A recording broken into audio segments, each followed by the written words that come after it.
नमस्कार, स्वागत है आपका आर्या न्यूज में। मैं हूं आपके साथ सुमन पाल।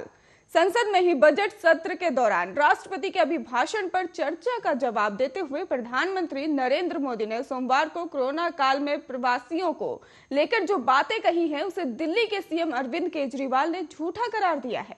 अरविंद केजरीवाल ने ही पीएम के बयान का वीडियो साझा कर कहा कि प्रधानमंत्री जी का यह बयान सरासर झूठ है और इसके बाद उनके और यूपी के मुख्यमंत्री योगी आदित्यनाथ के बीच ही ट्विटर वॉर छिड़ गई और दिल्ली के सीएम ने यूपी के अपने समकक्षीय मुख्यमंत्री को ही इसके बाद निर्दयी और क्रूर शासक करार दिया है, जबकि सीएम योगी ने उन्हें झूठा बताते हुए कहा कि उन्होंने जबरदस्ती ही श्रमिकों को दिल्ली से कोरोना काल में भगाया।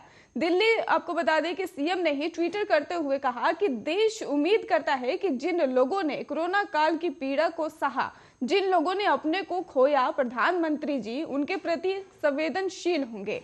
लोगों की पीड़ा पर राजनीति करना प्रधानमंत्री जी को शोभा नहीं देता। उनकी पार्टी की तरफ से भी ट्वीट पर पीएम मोदी के बयान को झूठ बताया और इसके बाद यूपी के मुख्यमंत्री योगी आदित्यनाथ ने दिल्ली के अपने समकक्षीय अरविंद केजरीवाल पर हमला बोला। और इसके साथ ही सीएम योगी ने ट्वीट करते हुए कहा कि अरविंद केजरीवाल का आदरणीय प्रधानमंत्री जी के बारे में आज का बयान घोर निंदनीय है और अरविंद केजरीवाल को पूरे राष्ट्र से माफी मांगनी चाहिए।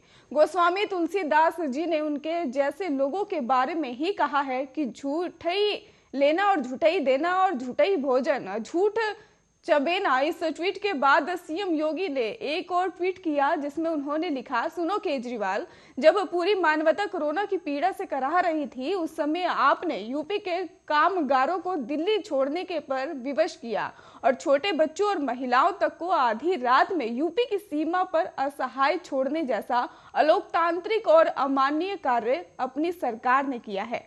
और आपको मानवता द्रोही कहे या यूपी सीएम के इस ट्वीट के बाद दिल्ली के मुख्यमंत्री ने भी ट्विटर पर उन्हें निशाना साधते हुए क्रूर शासक करार दिया। केजरीवाल ने ट्वीट कर कहा, सुनो योगी, आप तो रहने ही दो। और जिस तरह यूपी के लोगों की लाशें नदी में बह रही थी, आप करोड़ों रुपए खर्च करके टाइम्स मैगजीन में ही अपनी झूठी वाहवाही विज्ञापन दे रहे थे। आप जैसा निर्दयी और क्रूर शासन मैंने नहीं देखा।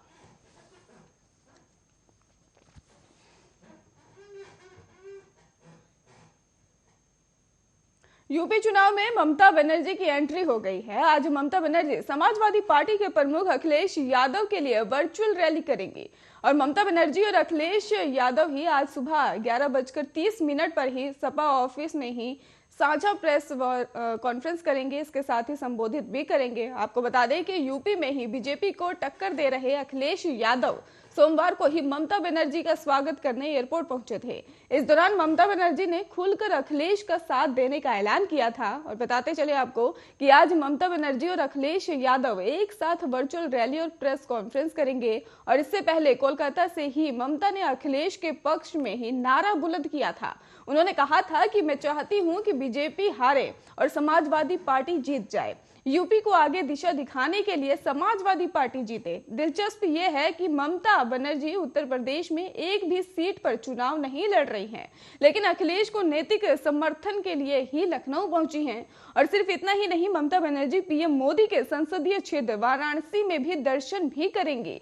ममता बनर्जी ने कहा कि मैं वाराणसी भी जाऊंगी, शिव मंदिर में दिया जलाऊंगी और मैं जानती हूं कि वाराणसी पीएम का ही लोकसभा क्षेत्र है, लेकिन कोई भी कहीं भी जाने के लिए स्वतंत्र है।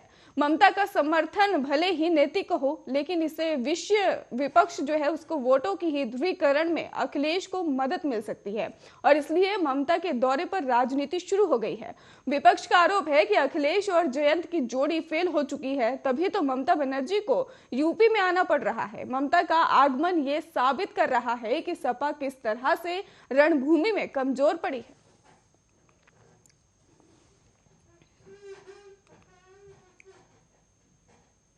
वहीं उत्तर प्रदेश में विधानसभा चुनाव के पहले चरण के लिए आज शाम प्रचार अभियान थम जाएगा।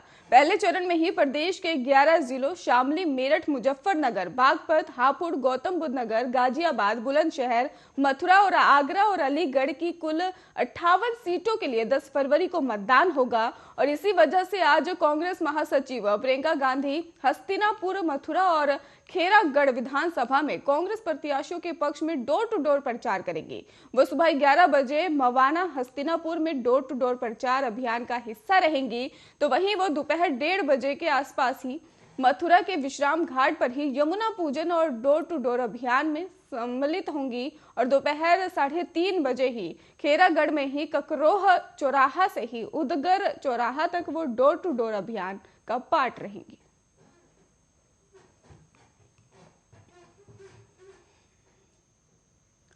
उत्तर प्रदेश में विधानसभा चुनाव के पहले चरण के लिए आज शाम प्रचार अभियान थम जाएगा। वहीं पीएम मोदी आज शाम 5 बजे यूपी के ही रामपुर, बदायूं और संभल जिलों की 15 विधानसभा को ध्यान में रखते हुए जनसभा करेंगे और यूपी के सीएम योगी आदित्यनाथ भी आज मुरादाबाद, अमरोहा, गौतम बुद्ध नगर और गाजियाबाद के चुनावी दौरे पर रहेंगे। वो दोपहर 1:35 पर और 2:10 तक ठाकुर द्वारा विधानसभा मुरादाबाद में जनसभा करेंगे और उसके बाद वह दोपहर 2:30 से लेकर 3:10 तक नौगाहा विधानसभा अमरोहा में जनसभा करेंगे। वहीं शाम 4 बजे से 4:35 तक ही जेवर विधानसभा गौतम बुद्ध नगर में ही चुनाव प्रचार करते हुए नजर आएंगे। वहीं शाम को 5 बजे से 6 बजे तक प्रधानमंत्री की वर्चुअल जनसभा जो होगी वो कृष्ण इंजीनियरिंग कॉलेज, मोदी नगर, गाजियाबाद में होगी। गौरतलब है कि यूपी में कल 7 चरणों में चुनाव होना है और पहले चरण में प्रदेश के 11 जिलों शामली, मेरठ, मुजफ्फरनगर, बागपत, हापुड़, गौतम बुद्ध नगर, गाजियाबाद, बुलंदशहर, मथुरा और आगरा और अलीगढ़ की कुल 58 सीटों के लिए 10 फरवरी को मतदान होगा। यूपी विधानसभा में कुल 403 विधानसभा सीटें हैं। देश में यूपी समेत अन्य राज्य जो है उनमें भी चुनाव हो रहे हैं और इसके साथ ही यूपी में अगले चुनावी रिजल्ट 10 मार्च को आएंगे।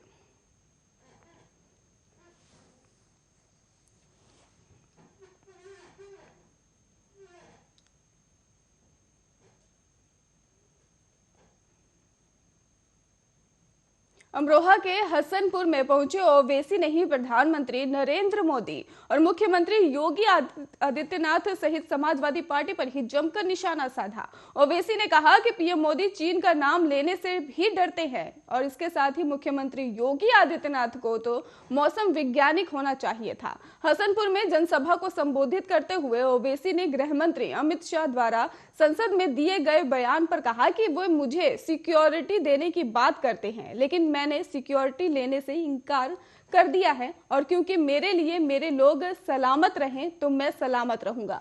उन्होंने अमित शाह का शुक्रिया अदा करते हुए कहा कि आप मुझे जेड कैटेगरी की सुरक्षा मत दीजिए बल्कि ए कैटेगरी का शहर बनाइए। और ओवैसी ने इशारों में ही समाजवादी पार्टी और बहुजन समाज पार्टी पर निशाना साधा। उन्होंने कहा कि हमारे देश के प्रधानमंत्री चीन का नाम लेने से भी डरते हैं। इसके अलावा उन्होंने मुख्यमंत्री योगी आदित्यनाथ पर भी निशाना साधा और मुख्यमंत्री के द्वारा दिए गए बयान पर उन्होंने कहा कि आपको तो मौसम वैज्ञानिक होना चाहिए था। ओवैसी ने हसनपुर से ही समाजवादी पार्टी के प्रत्याशी मुखिया गुज्जर पर ही भी निशाना साध दिया है। उन्होंने कहा कि मुखिया गुज्जर को ही आरएसएस का ही प्रत्याशी बताया और क्षेत्र के लोगों से उनको वोट नहीं देने की भी अपील की। उन्होंने कहा कि आप मजलिस के ही प्रत्याशी को जिताइए।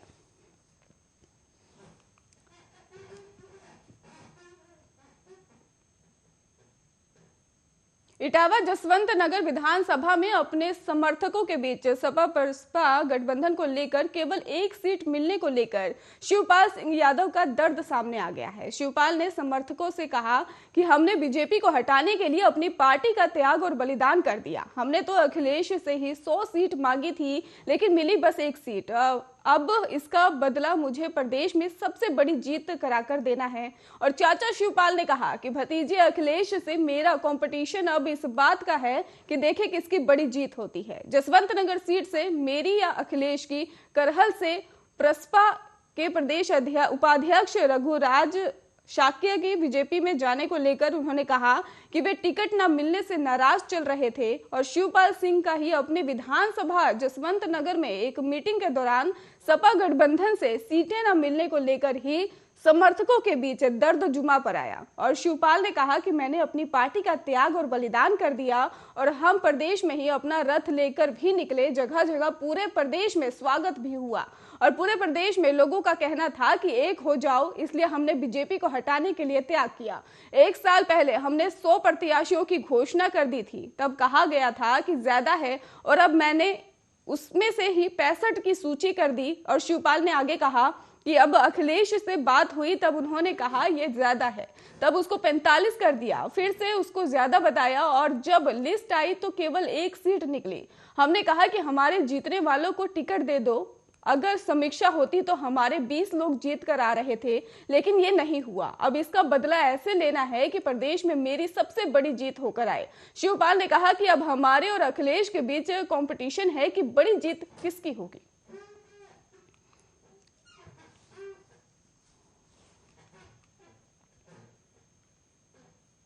वहीं आंध्र प्रदेश में पुरुष दर्जनियों के महिला पुलिसकर्मियों की माप लेने का ही मामला जो है वो सामने आया है, जिसकी तस्वीरें सोमवार को ही इंटरनेट पर वायरल हो गई, जिसमें सत्ता पक्ष, विपक्ष और आंध्र प्रदेश के राज्य महिला आयोग का गुस्सा फूट पड़ा। लोगों में इस घटना को लेकर आक्रोश है। राज्य महिला आयोग ने इस संबंध में वहां के एसपी के स्पष्टीकरण मांगा है और एक आधिकारिक विज्ञप्ति में कहा गया है कि एसपी ने ही आयोग के अध्यक्ष को आश्वासन दिया है कि वो ऐसा सुनिश्चित करेंगे कि दोबारा से ऐसी घटनाएं नहीं हो। इस पूरे मामले पर ही जिले के एसपी ने ही अपना स्पष्टीकरण जारी करते हुए कहा कि तत्काल कार्रवाई की गई है। उन्होंने बताया कि जिम्मेदार संबंधित कर्मचारी के खिलाफ अनुशासनात्मक कार्रवाई कर दी गई है और तेलुगु देशम महिला विंग की अध्यक्ष वंगलपूडी अनीता ने भी इस घटना की निंदा की है और इसे शर्मसार करार दिया है। अनीता ने राज्य की गृह मंत्री एम सुचरिता से कहा कि एक महिला होने के नाते आपको ये देखना चाहिए कि आपकी महिलाओं की गरिमा सुरक्षित रहे। एसपीएस नेल्लोर ने भी पुलिस ने भी कहा है कि अज्ञात व्यक्ति के खिलाफ बिना अनुमति के एक क्षेत्र में प्रवेश करने और तस्वीरें लेने के लिए कार्रवाई का आदेश दिया गया है। जिले के एसपी ने घटनास्थल पर पहुंचकर ही मामले और स्थिति की समीक्षा की और अतिरिक्त एसपी और एक महिला सब इंस्पेक्टर की देखरेख में महिला दर्जियों को माप लेने का आदेश दिया।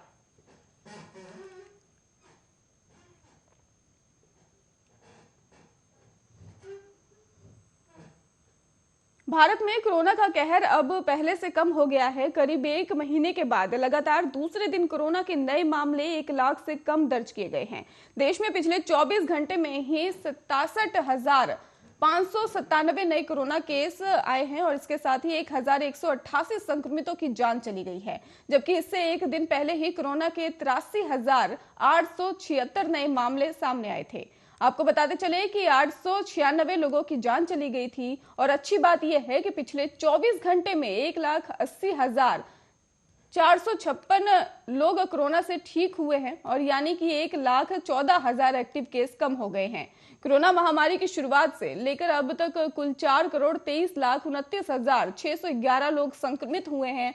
इनमें से 5,04,062 लोगों की मौत हो चुकी है। अब तक 4,08,40,000 लोग ठीक भी हुए हैं। देश में कोरोना एक्टिव केस की संख्या 10 लाख से कम है और कुल 9,94,891 अभी जो है वो कोरोना वायरस से ही संक्रमित है, जिनका इलाज चल रहा है। वहीं केंद्रीय स्वास्थ्य मंत्रालय ने बताया है कि 7 फरवरी 2022 तक देश भर में ही 170,21,72,000 कोरोना वैक्सीन की डोज दिए जा चुके हैं। बीते दिन ही 55.78 लाख टीके लगाए गए और देश में कोरोना से ही मृत्यु दर 1.19% है, जबकि रिकवरी रेट की बात की जाए तो 96.19% है।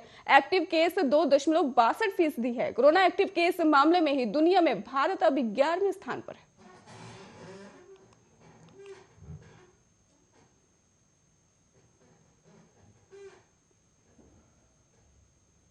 यूक्रेन संकट के बीच ही अमेरिका और रूस के बीच तनाव चरम पर है। अमेरिका ने ही राष्ट्रपति जो बाइडेन ने एक बार रूस को चेतावनी दी और राष्ट्रपति जो बाइडेन ने भी सोमवार को धमकी देते हुए कहा कि अगर रूस यूक्रेन पर ही हमला करता है तो कोई नॉर्ड स्ट्रीम 2 नहीं होगा। बाइडेन ने कहा कि रूस की महत्वाकांक्षी गैस पाइपलाइन परियोजना नॉर्ड स्ट्रीम 2 को बनने नहीं दिया जाएगा। हालांकि उन्होंने ये साफ नहीं किया कि गैस पाइपलाइन परियोजना नॉर्ड स्ट्रीम 2 को कैसे रोका जाएगा।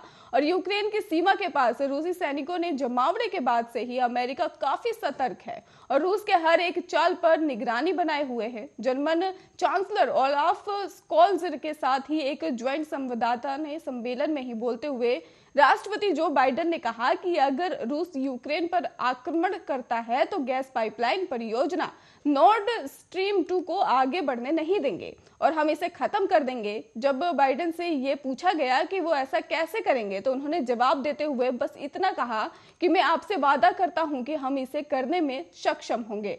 अमेरिका और जर्मनी ने ही यूक्रेन से संभावित रूसी सैन्य हमले के खिलाफ एक संयुक्त मोर्चा पेश करने की प्रतिबद्धता जताई है।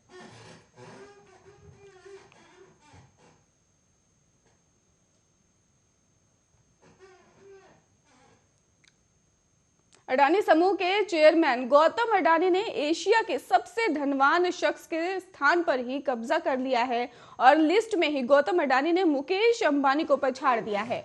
वो दुनिया के सबसे अमीरों की सूची में 10वें स्थान पर काबिज हो गए हैं। गौतम अडानी की कुल नेटवर्थ 88.5 अरब डॉलर हो चुकी है और इस तरह उन्होंने रिलायंस इंडस्ट्रीज की ही चेयरमैन मुकेश अंबानी को 11वें स्थान पर ला दिया है, क्योंकि मुकेश अंबानी की नेटवर्थ इस समय ही आपको बता दें कि अरबों डॉलरों में है और इस तरह वो एशिया के ही सबसे रईस शख्स हैं।